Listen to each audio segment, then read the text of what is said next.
Praise the Lord. I greet you very good morning in the precious name of our Lord and Savior Jesus Christ. మన ప్రభువును రక్షకుడైన యేసుక్రీస్తు నామములో మీ అందరికీ శుభాలు తెలియజేస్తున్నాను.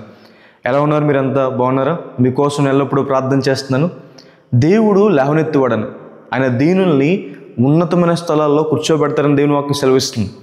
మీ స్థితి మొదట కొద్దిగా ఉన్నను తుదకు మీరు మహాభివృద్ధి పొందుతారని దేవుని వాక్యం సెలవిచ్చిన రీతిగా దేవుడు మనల్ని క్రమక్రమంగా ఆశీర్వదిస్తారని, మెట్టుమెట్టుగా దేవుడు మనల్ని తీసుకెళ్తూ ఉన్నతమైన స్థలాల్లో దేవుడు కూర్చోబెడతాడు. కాబట్టి దేవుని వాక్యం మీద, దేవుని వాగ్దానాల మీద విశ్వాసం ఉంచండి. దేవుడు మీ జీవితంలో ఖచ్చితంగా మేలు చేస్తారని. ప్రతిరోజు కూడా బైబిల్ గ్రంథంలోంచి ఒక వాగ్దానం ధ్యానం చేస్తున్నాం కదా. ఈరోజు కూడా ఒక వాగ్దానం ధ్యానం చేద్దాం. చూడండి, బైబిల్స్ ఉన్న వాళ్ళంతా ఓపెన్ చేయండి. ఇర్మియా గ్రంథము 30వ అధ్యాయము 17వ వచనం రాయబడింది. నీకు ఆరోగ్యము కలగచేసేదను, నీ గాయములను మాన్పెదను. హల్లెలూయా. దేవుడు కర్త అయి ఉన్నాడు. Jesus Christ is the creator. ఆయన శూన్యంలో తన నోటి మాట ద్వారా సమస్తాన్ని కూడా కలగజేశారండి.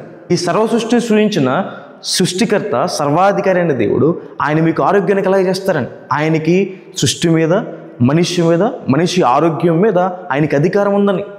క్రీస్తు ప్రభువారు శిలువ మీద భరించింది మన పాపాలు మాత్రమే కాదు, ఆయన మన రోగాలు కూడా భరించారండి. ఆయన శిలువ మీద మనకిచ్చింది రక్షణ మాత్రమే కాదు, మనకు ఆరోగ్యాన్ని, స్వస్థతను కూడా ఇచ్చారండి.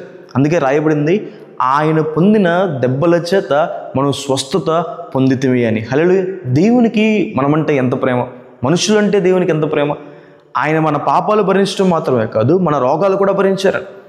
ఎవరైతే దేవుని దగ్గరికి వచ్చి వేడుకుంటారో దేవుడు నిశ్చయముగా, శీఘ్రముగా వారికి స్వస్థతను అనుగ్రహిస్తారని దేవుని వాక్యం సెలవిస్తుంది.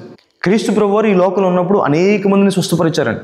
అది పుట్టుక నుంచి ఉన్న అనారోగ్యం కావచ్చు, మధ్యలో వచ్చిన రోగం కావచ్చు, దీర్ఘకాలికమైన అనారోగ్యం కావచ్చు, ప్రతి విధమైన అనారోగ్యాన్ని దేవుడు బాగు చేశారని దేవుని వాక్యం సెలవిస్తుంది.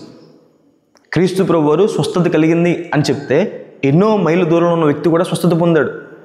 దేవుని మాటలో స్వస్థత ఉందని బైబిల్లో రాయబడింది కదా. దేవుడు తన వాక్కును పంపించి మళ్ళీ బాగు చేస్తారని. దేవుని వాగ్దానం మీద విశ్వాసం ఉంచండి, దేవుడు మీకు ఆరోగ్యాన్ని కలగచేస్తారని. హల్లెలూయా. అవిశ్వాసం వెళ్ళిపోతున్నారా? దేవుడన్నా, దేవుని మందిరం అన్నా ప్రేమలో తగ్గిపోతున్నారా? భక్తులు వెనక్కి వెళ్ళిపోతున్నారా? దేవుడు మీకు స్పిరిచువల్ హెల్త్ని మీకు దయచేస్తారని, ఆత్మీయ ఆరోగ్యాన్ని దేవుడు మీకు కలగజేస్తారని. ఒకవేళ భయము, ఆందోళన, కృంగుదల, టెన్షన్ల, దేవుడు మీకు మానసిక ఆరోగ్యాన్ని దేవుడు మీకు కలగజేస్తారని. శారీరకంగా ప్రతి విధమైన అనారోగ్యం నుండి దేవుడు మిమ్మల్ని స్వస్థపరిచి మీకు మంచి ఆరోగ్యాన్ని దేవుడు కలగచేస్తారని. మీ గాయములను దేవుడు మానుపుతారని దేవుని వాక్యం సెలవిస్తుంది.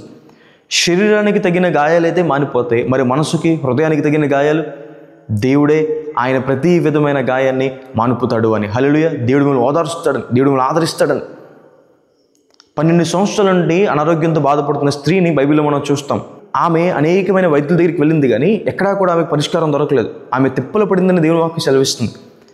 ఆమె వచ్చి ప్రభువు వస్త్రపు చెంగుని ముట్టుకోగానే విశ్వాసంతో ఆమెకున్న అనారోగ్యం నుండి స్వస్థత పొందిందని ప్రభువు చెప్పిన మాట, స్వస్థత పొందవు కదమ్మా, సమాధానం కలిగి వెళ్ళమని. హల్లెలూయా.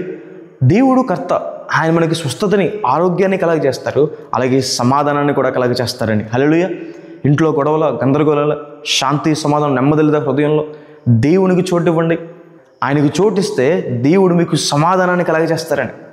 మీ నోటి నిండా నవ్వు కలగజేస్తారని సెలవిచ్చిన దేవుడు మిమ్మల్ని ప్రతి విధమైన శ్రమల నుండి, కష్టాల నుండి, ఇబ్బందులను బయటకు తీసుకొచ్చి మీకు నవ్వుని కలగజేస్తారని, ఆనందాన్ని కలగజేస్తారని దేవుడు.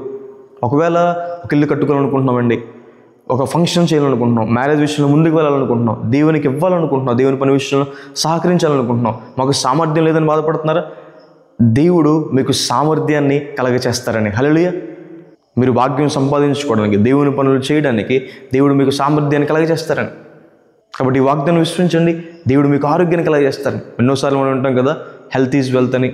డాక్టర్స్ కూడా చెప్పే మాట ఏంటంటే, ట్రీట్మెంట్ అయితే మేము ఇస్తాం, కానీ స్వస్థత, హీలింగ్ అనేది దేవుని నుంచే రావాలని. దేవుడు మీకు ఆరోగ్యాన్ని కలగచేస్తారని. ఆయన ఆశ్రయించిన మీకు, ఆయన రెక్కల క్రింద మీకు ఆరోగ్యం కలుగుతుందని. ప్రార్థన చేసుకుందాం. చూడండి, సర్వశక్తివంతుడా, జీవం గల యేసయ్య ప్రభువా, మీకు వేలాది వేలాది వందనాలు యేసయ్య. ఈరోజు ఈ వాగ్దానం ద్వారా మాతో మాట్లాడినందుకు దేవా మీకు వేలాది వేలాది వందనాలు యేసయ్య. ప్రియులు ఎంతమంది అయితే ఈ వాగ్దానం వీక్షిస్తున్నారో ప్రభువా, వారి జీవితంలో మేలు చేయండి. మీ సహాయాన్ని, సహకారాన్ని ప్రభువా అందించమని దేవా బ్రతిమాలుకుంటున్నాం ఏసయ్యా. మీకు వేలాతి వందనాలు ఏసయ్యా ప్రభువా. ఎగ్జామ్స్ రాసే వారికి మీకు సహాయం దయచేయండి, జ్ఞానంతో వారిని నింపండి అయ్యా ప్రభువా.